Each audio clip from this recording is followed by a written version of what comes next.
Hello everyone. देखिए आज की क्लास में जो है हम लोग सेट नंबर 9 सॉल्व करेंगे। ठीक है। नियर अराउंड 8 या 9 क्वेश्चन है। उसको जो है आप पर क्वेश्चन 30 सेकेंड का टाइम लीजिए और फिर बताइए आंसर। एक सेकेंड। हम्म। पहला क्वेश्चन है कि the following graph shows the production in ton of a product during year 1980 to 85। Answer the given question on the basis of graph. And question आपका ये है कि during which year was the maximum net increase in the production tonnage over the previous year?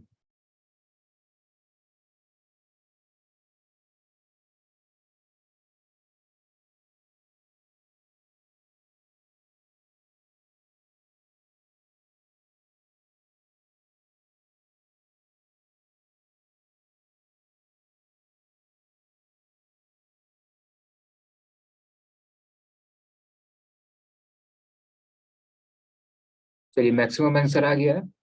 ये maximum 10 second का है ये solution इसका। देखिए पूछा गया है कि during which year was the maximum net increase in the production tonnage over the previous year. अब देखिए in comparison to previous year maximum increment कहाँ पे हुआ है। तो देखिए यहाँ 100 है, यहाँ 100 से 200 हो गया तो कितना इंक्रीज हुआ, 100 इंक्रीज हुआ। यहाँ 200 से 400 हो गया तो कितना इंक्रीज हुआ, 200 इंक्रीज हुआ ना। और फिर यहाँ देखिए 400 से ये 500 हो गया तो कितना इंक्रीज हुआ है, 100। ग्राफ से ही मालूम चल रहा है यहाँ पे भी कितना इंक्रीज हुआ है, 100। तो in comparison to previous year सबसे अधिक इंक्रीमेंट कहाँ हुआ है, डी में हुआ है। ठीक है ना। इसी टाइप का एक क्वेश्चन और था, सेम यही क्वेश्चन था। उसमें परसेंटेज पूछा गया था कि in comparison to previous year maximum percentage जो है ना कहाँ पे इंक्रीमेंट हुआ है। तो उसमें हमने आपको बताया था कि ऑप्शन उसमें गलत है। ठीक है, क्योंकि देखा जाए तो यहाँ पे भी 100% है, यहाँ पे भी 100% है। इस टाइप का एक क्वेश्चन था। तो ऐसे परसेंटेज में भी पूछा जा सकता है, ऐसे टोटल भी पूछा जा सकता है। इसको बताइए।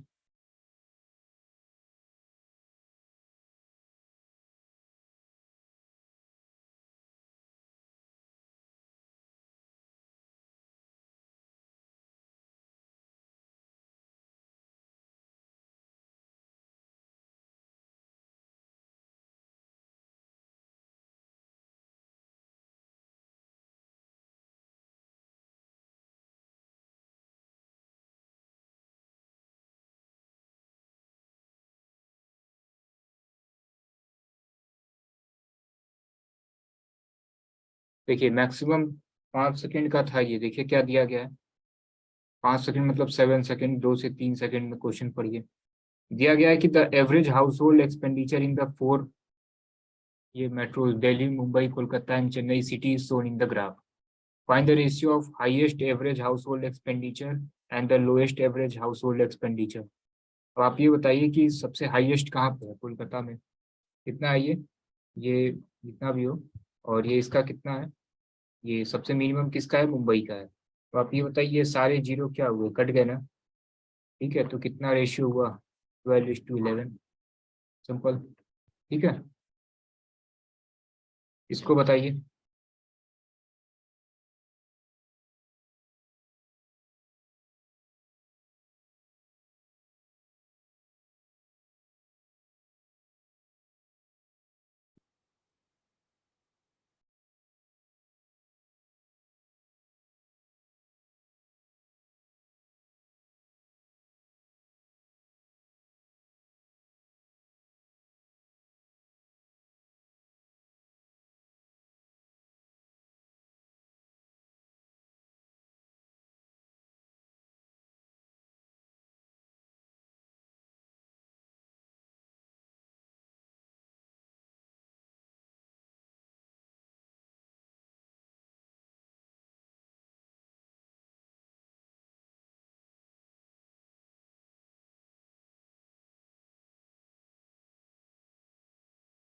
इसका आंसर आ गया क्या।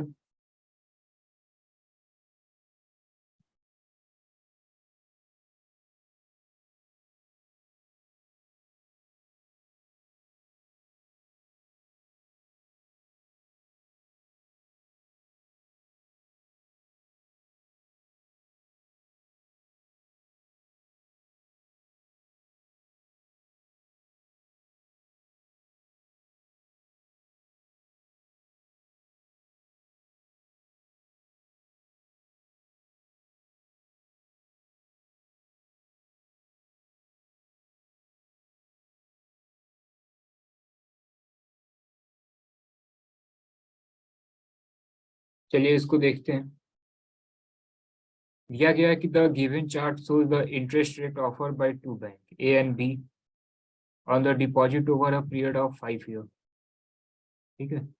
If a person had deposited an amount of rupees 23 lakh in bank B instead of bank A at the beginning of the year, then what would be the difference in the interest amount received in year 3? देखिए यही है ना, bank ए है bank B है, तो आप ये बताइए डिफरेंस पूछा है, डिफरेंस कितने परसेंट का है? 1.5% का डिफरेंस है। अब आप ये बताइए 23 लाख अमाउंट है और इस पे डिफरेंस कितने का आ रहा है? ठीक है, 1.5% का डिफरेंस आ रहा है इंटरेस्ट रेट में। जरा 23 इंटू 1.5 करिए, कितना आ जाएगा? 34.5। ठीक है, ये क्या हो जाएगा? Option B. सिंपल।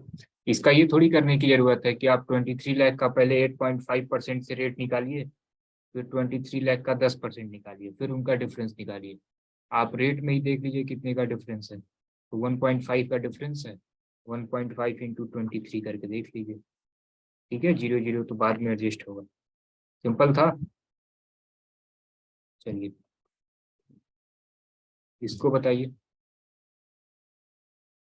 इसमें दिया गया है कि from the given diagram find the difference between the total number of cars sold in the first 3 year together and the total number of cars sold in the last 3 year together.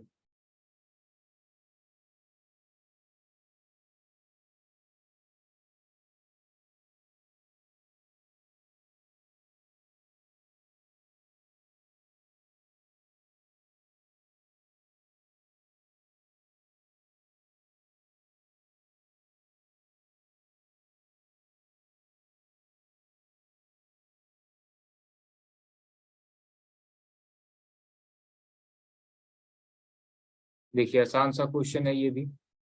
Starting 3 year में देखिए कितना है, ये 150 है, उसके बाद से ये 100 है, फिर ये कितना है 250 है, तो ये कितना हो जाएगा 500। और कितना था लास्ट, लास्ट कितने, लास्ट भी 3 ईयर का था। ठीक है, तो देखिए ये कितना होगा 600 और 700, तो डिफरेंस कितना हो जाएगा 200 का। इसको बताइए। The given table shows the number of formal learner, informal learner, and illiterate on gender basis in the age group of 18 to 13 year in village X, located near Delhi. Find the ratio among formal learner, informal learner, and illiterate.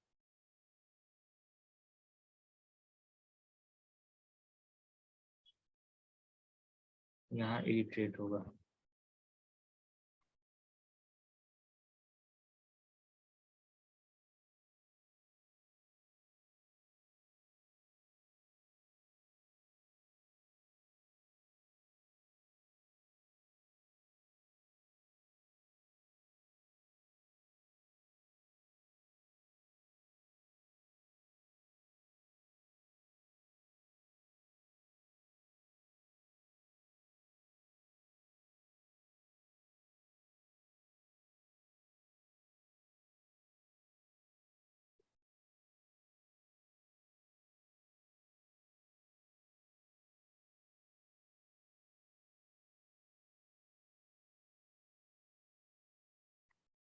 Ratio निकालना है आपको।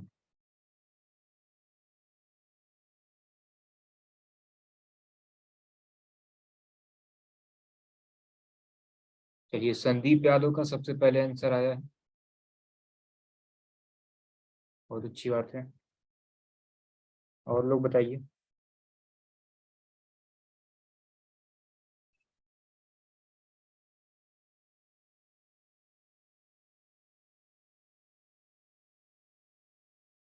चलिए अभी maximum answer आ गया है, देखिए check करते हैं इसको। देखिए इन्हीं का जो है ना रेशियो पूछा है, तो क्या करें, ठीक है इसको टोटल कर दें, फिर इसको टोटल कर दें, फिर इसको टोटल कर दें, इसका रेशियो निकाल दें।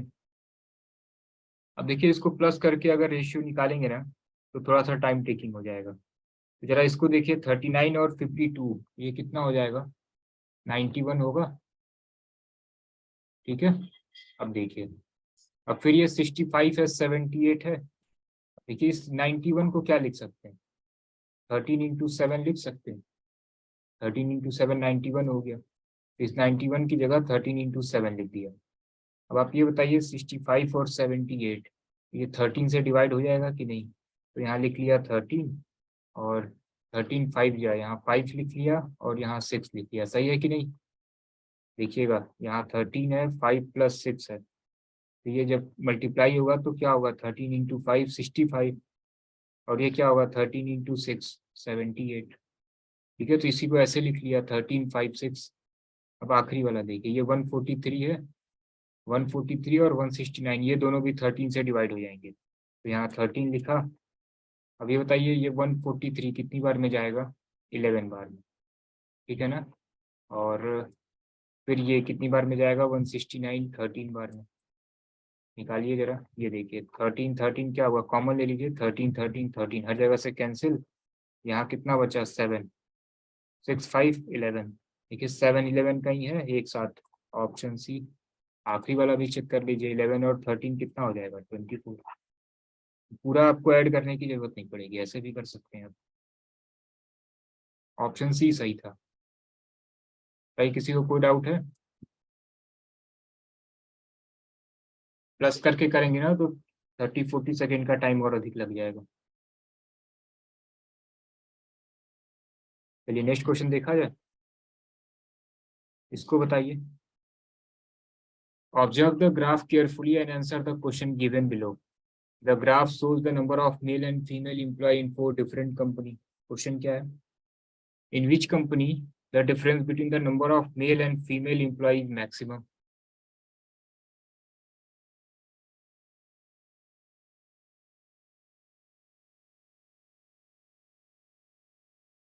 3 सेकेंड का है, 2 सेकेंड में क्वेश्चन पढ़िए, 1 सेकेंड में आंसर टिक करिए।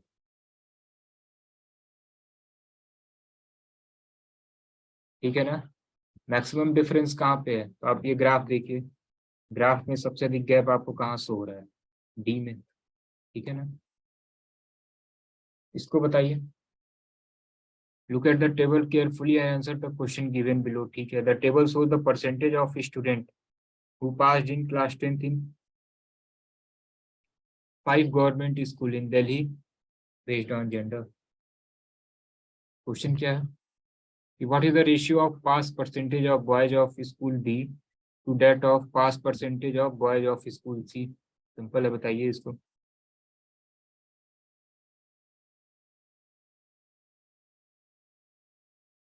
क्या हुआ? इसमें 2 जगह डी दिया गया है, इससे कोई दिक्कत नहीं है। ठीक है ना? वो प्रिंटिंग मिस्टेक है वो।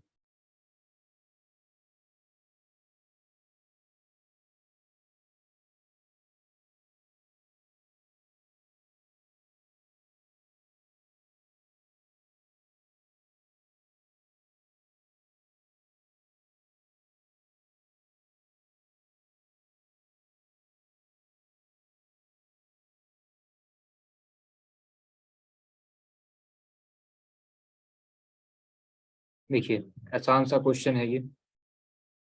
क्या पूछा गया? Ratio of pass percentage of boys of school B to that of pass percentage of boys of school C. तो बी में देखिए कितने परसेंट बच्चे पास हुए हैं? 32। और इसमें ये बॉयज का क्या नंबर होगा? रेशियो क्या है इनका? 3:5। बॉयज का क्या होगा? 3/8। ठीक है, सपोज कि ये टोटल 8 है, उसमें से 3 लड़के हैं, तो ये कितना हो जाएगा? ठीक है, तो ये बॉयज का आ गया कितना, कितने परसेंट बॉय लड़के पास हैं? 12%। 20% लड़कियां पास हैं। अच्छी बात है। और क्या सी का देखिए, ये 24 है, इसमें बॉयज कितने हैं? ठीक है, टोटल 3 है, उसमें से एक लड़का पास है, तो ये कितने हैं? 8 लड़के यहाँ पास हैं। इनका रेशियो क्या होगा? 3:2। सिंपल है। चलिए सभी का तो आ गया होगा ना? चलिए इसको बताइए, observe the figure carefully and answer the question given below. क्या क्वेश्चन है कि if the total number of student is 120 and number of student in all subject is same, then how many students belong to the language studies? बताइए।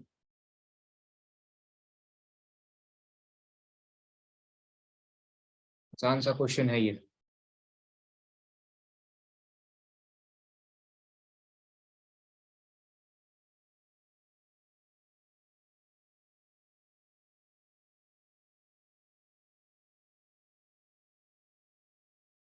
सभी का आना चाहिए।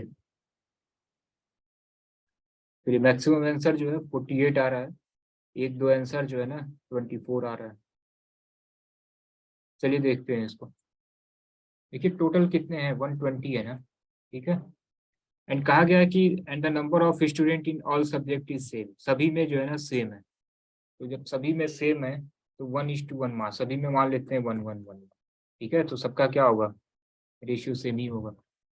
How many student belong to the language subject या language studies, ठीक है ना। देखिए गलती कहाँ हो रही होगी आपसे। लैंग्वेज वाले सब्जेक्ट कितने हैं, दो, इंग्लिश भी है और हिंदी भी है। टोटल सब्जेक्ट हैं कितने, 5 ना, 1 2 3 4 5। तो ये बताइए लैंग्वेज वाले कितने हैं, दो, टोटल सब्जेक्ट कितना है, 5, कितना होगा, 48। सिंपल था।